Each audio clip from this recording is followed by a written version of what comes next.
Bona tarda a tothom! Benvinguts a un nou capítol de la sèrie Minecraft Tècnic. Aquest cop no estem dintre del joc, tot i que tenim aquí la pantalla inicial per presidir la sessió. Com veieu, s'ha alliberat la nova versió del Minecraft. Ja a la comarca aviat actualitzarem a la 1.14, que inclou tota una sèrie de coses noves, entre ells aquesta espècie d'enemics nous que ataquen les viles dels ciutadans del Minecraft. I bé, avui el que m'agradaria parlar-vos és una mica de l'estructura d'arxius de la carpeta on tenim el Minecraft instal·lat, a fi i a bé d'aprendre a fer coses com còpies de seguretat dels jocs. N'hem treballat una mica quan hem fet la instal·lació dels mods, però vaja, ara és el moment d'explicar 4 o 5 coses més, perquè és molt possible que vosaltres comenceu a fer proves, tingueu els vostres mons, i és molt important saber fer còpies de seguretat i conèixer una mica l'estructura d'arxius que tenim. No la treballarem tota, hi ha arxius tècnics que no ens interessen massa per res, però sí que ens interessa aprendre també com accedir en aquesta carpeta, cosa que ja vam explicar en el capítol dels mods, però que ho tornarem a explicar avui també, no? Bé, si recordeu, el primer pas sempre en aquest cas és anar a l'explorador d'arxius, ens anem a la pestanya Vista, cliquem a opcions, tenim canviar opcions de carpeta, aquí podem anar a la pestanya Veure i seleccionar mostrar arxius, carpetes i unitats ocultes. Si no tenim aquesta opció marcada, no podrem veure la carpeta on estan els arxius realment interessants del Minecraft. Molt bé, un cop fet això, ens n'anem a la carpeta del nostre usuari, en aquest cas Mirk, se'ns obre tot aquest contingut, que si veieu hi ha tota una sèrie d'arxius ocults que es veuen perquè són una mica més transparents, diguem-ne, que abans no teníem, i cliquem a la carpeta AppData, com ja havíem comentat. Sabeu que Minecraft està dintre la carpeta Roaming, en aquest cas, com que és un arxiu ocult, ens apareix dels primers, i simplement fem botó dret, enviar a escriptori, crear accés directe. D'acord? D'aquesta manera ja tenim un accés directe a la carpeta del Minecraft, cliquem i amb 2 clics ens plantem a tota una sèrie d'arxius que són els que formen el joc, d'acord? I teníem la carpeta mods, en la que nosaltres ja vam ensenyar a instal·lar diferents funcionalitats extres al joc, i el que ens interessa avui és parlar tant de la carpeta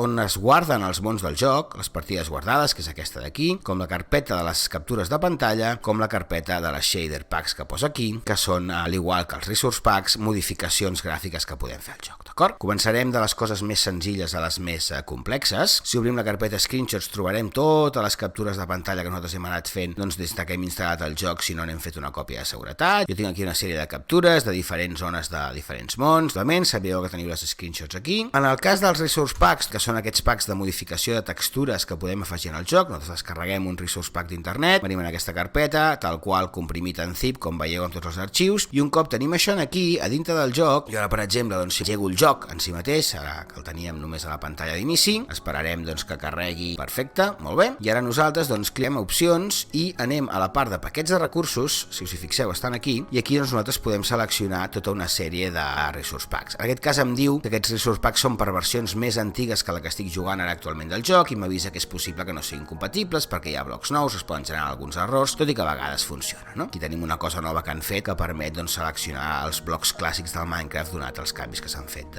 de textures, no? En el cas dels shaders és una opció que el que ens permet és afegir aquest look més amb ombres. Algun dia ho ensenyarem també. Si us hi fixeu, aquí hi havia alguna captura, per exemple aquesta d'aquí, veieu que les ombres, diguem-ne, són més marcades, els cels, les llums estan més treballats. Són unes modificacions del joc que ens permeten donar-li un look una mica més realista i més interessant. També és veritat que fan que el joc vagi bastant més lent, vull dir que és una cosa que la fem servir només per treure captures, imatges de mons, però vaja, que és interessant conèixer també que existeix i que ho podem fer servir. Si entrem a shader packs, el mateix, tenim 3 opcions, les 3 que tinc jo aquí instal·lades, arxius.zip que podeu descarregar d'internet simplement buscant shaders pel Minecraft, i un cop instal·lades aquí, anem al joc, ara el tornem a obrir amb la versió en la que tenim instal·lat l'Optifine, que ens permet fer servir aquest tipus de recursos. Recordeu que és un mod que millora molt el comportament tècnic del joc i també visual. Obert el joc amb la versió amb l'Optifine, com veieu aquí sota, simplement cliquem a opcions, ens anem a la configuració de vídeos i veieu que aquí ens apareixen totes les opcions extres, diguem-ne, del Optifine. Tenim tota una sèrie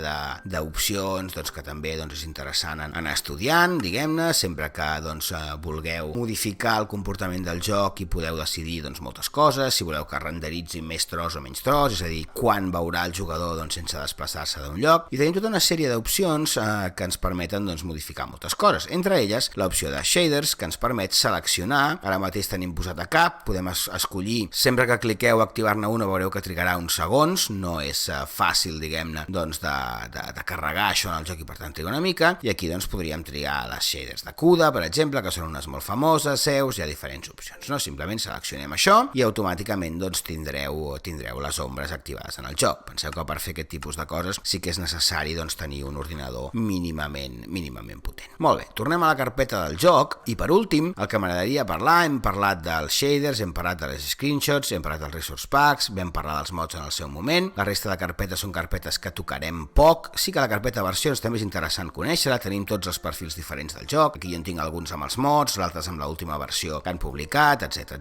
Però vaja, no és res que nosaltres ja haguem d'interactuar, i en la carpeta saves és on tenim tots els mons que haguem creat del joc. I fer una còpia de seguretat del Minecraft, i amb això acabarem el capítol, ja us he dit que seria curtet, simplement el que hem de fer ho podem fer en la mateixa carpeta del Minecraft, per exemple, creem una carpeta que es digui cap, per exemple, i simplement podem fer dues coses. Jo el que acostumo a fer és comprimir primer el món i després enviar-lo a la carpeta, però si simplement aquí agafem i diem, per exemple, doncs la selva, un món que tinc jo, no? Copiem, venim a backup, fem botó dret, enganxem, i ja automàticament el joc mai tocarà el món que hi ha dintre d'aquesta carpeta, simplement doncs carregarà el món de la selva normal. Nosaltres doncs podem anar fent còpies de seguretat aquí, perquè ens ocupin menys espai, si volem doncs les podem comprimir, en aquest cas doncs en zip, com que és un món petit no ens triga gaire, eliminem això i sempre que vulguem recuperar aquesta còpia de seguretat, simplement agafarem aquest arxiu, farem un copiar, per exemple, vindrem aquí, farem un enganxar, ara no ho faré perquè en tinc un altre, però simplement aquí descomprimiríem el món, deixaríem la carpeta a la selva aquí i tindríem la còpia de seguretat recuperada. Molt fàcil, ja ho veieu, molt senzill, això amb la majoria de jocs es pot fer, com a mínim amb jocs amb un cert temps, ara n'hi ha alguns que és més complicat, i és molt útil per guardar diferents versions. Penseu que podeu fer això les vegades que vulgueu, podeu gravar el món en una activitat, en una altra activitat, durant un dia de joc, durant 2 dies de joc, etc., sense cap tipus de problema. Podem fer tantes còpies com vulguem i això doncs ens permetrà sempre doncs tenir